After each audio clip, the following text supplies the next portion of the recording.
Welcome to my YouTube channel. आज हम पढ़ेंगे टोटल हिस्ट्री एंड सिविक्स, जो कि मॉर्निंग स्टार पब्लिकेशन की बुक है। उसका chapter number 1, the Harappan civilization. और इस चैप्टर के ऊपर मैं पहले भी 2 वीडियो बना चुकी हूँ, तो अगर आप चाहते हैं आपको ये वीडियो अच्छे से समझ में आए तो पहले जाके उन 2 वीडियोस को देख लीजिए, वो आपको प्लेलिस्ट में मिल जाएंगे। आज हम पढ़ेंगे origin of the civilization. There are several theories about the origin of the Harappan civilization. These can be categorized into two groups.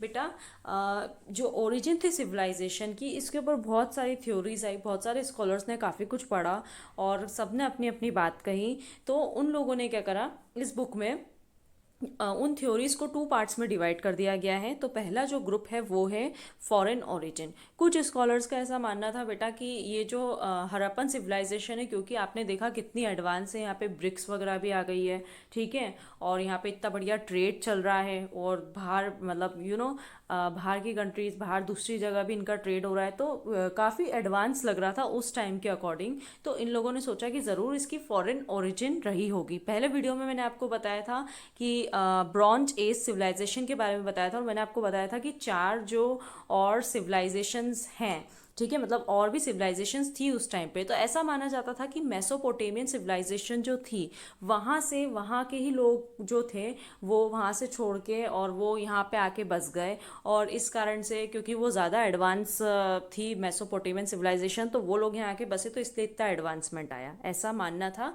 तो हम इसको पढ़ते हैं अब। Some scholars believe that this civilization came into existence as a result of sudden migration. Migration मतलब वही जब लोग किसी कारणवश एक जगह से छोड़ के दूसरी जगह जाते हैं। तो कुछ स्कॉलर्स का ऐसा मानना था कि ये जो सिविलाइजेशन है, इसका एग्जिस्टेंस कैसे हुआ, मतलब ये नई थ्योरी कैसे जीवित हुई, क्योंकि कुछ लोग जो थे वो वहाँ से और यहाँ पे आके बस गए।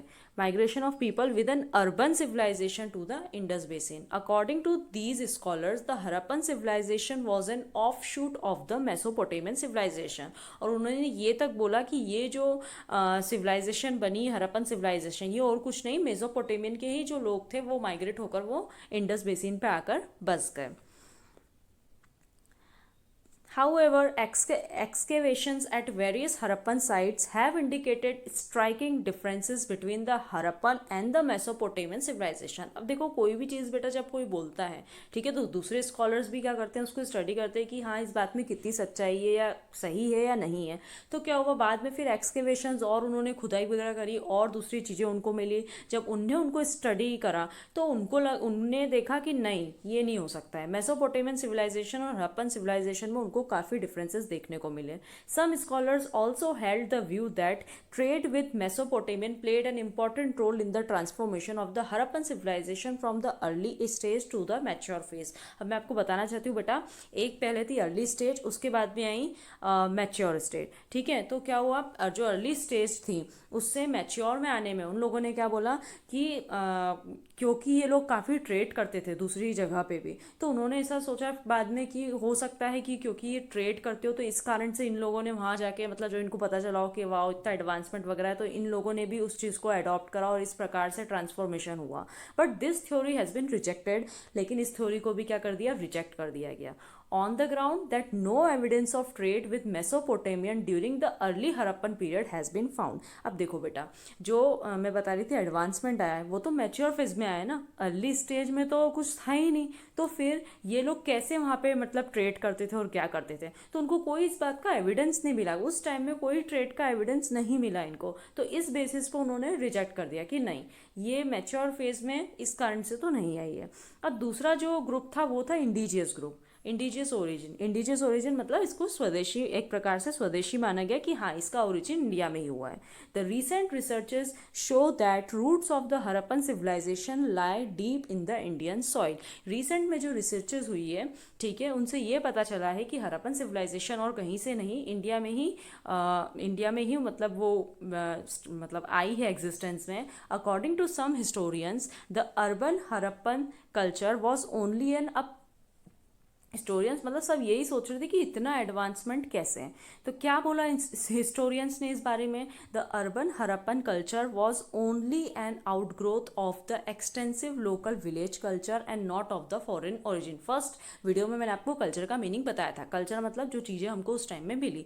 तो उन्होंने क्या बोला कि ये जो इतनी आपको अर्बन कल्चर जो देखने को मिल रहा है, ये और कुछ नहीं, इन लोगों ने क्या करा, पहले मतलब अर्ली एज में पूरा विलेज ही था, पूरा गांव ही था, ठीक है। इन लोगों ने उसको धीरे धीरे इतना ज़्यादा अच्छा मतलब डेवलप कर लिया कि मतलब लोग ऐसा सोचने लग गए कि ये कहीं बाहर से तो नहीं आए, लेकिन नहीं, वो इंडिया का ही था जो भी था, ठीक है।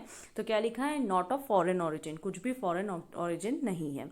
These cultures probably contributed to the growth of the Harappan civilization. अब क्योंकि कल्चर मतलब वही जो चीज़ें उनको सामान वहाँ पे मिला, ठीक है, तो जो सामान उनको वहाँ पे मिला उन्होंने उसको अच्छा डेवलप कर लिया।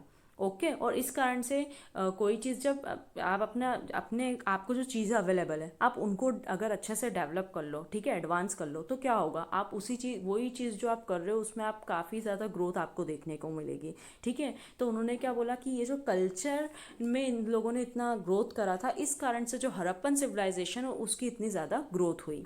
ओके मैं इस लाइन को फिर से पढ़ती हूँ। These cultures probably contributed to the growth of the Harappan civilization together with the external stimulus provided by trade contacts with Mesopotamia. और क्योंकि काफ़ी ट्रेड करते थे बाहर, तो मेसोपोटामिया के साथ भी कुछ ना कुछ तो ट्रेड कांटेक्ट रहा होगा।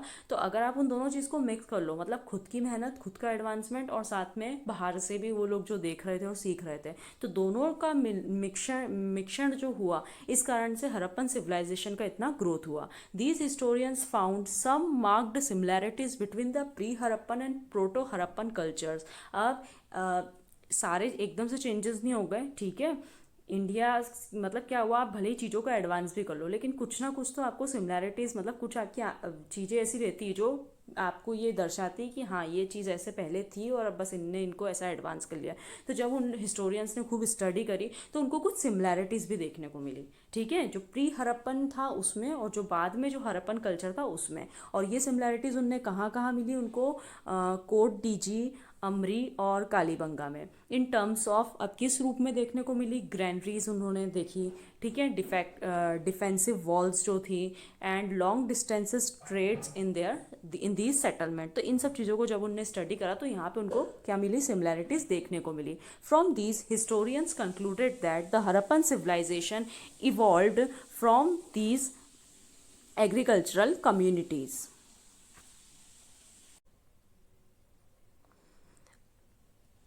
और इन्हीं सब से बेटा जो हिस्टोरियंस थे उन्होंने कंक्लूड करा कि हरप्पन सिविलाइजेशन और कहीं से नहीं, मतलब उसका जो बर्थ है वो इंडिजियस ओरिजिन ही है, वो इंडिया में ही जन्मी है, ठीक है, या इंडिया में ही विकसित हुई है। तो अगर आपको ये वीडियो पसंद आया हो तो please like share and subscribe, bell icon को ज़रूर क्लिक करना। नेक्स्ट वीडियो आएगा तो आपके पास नोटिफिकेशन आ जाएगा। आपके जो भी डाउट्स हैं आप कमेंट सेक्शन में लिख के ज़रूर पूछिएगा। Okay, take care, bye bye.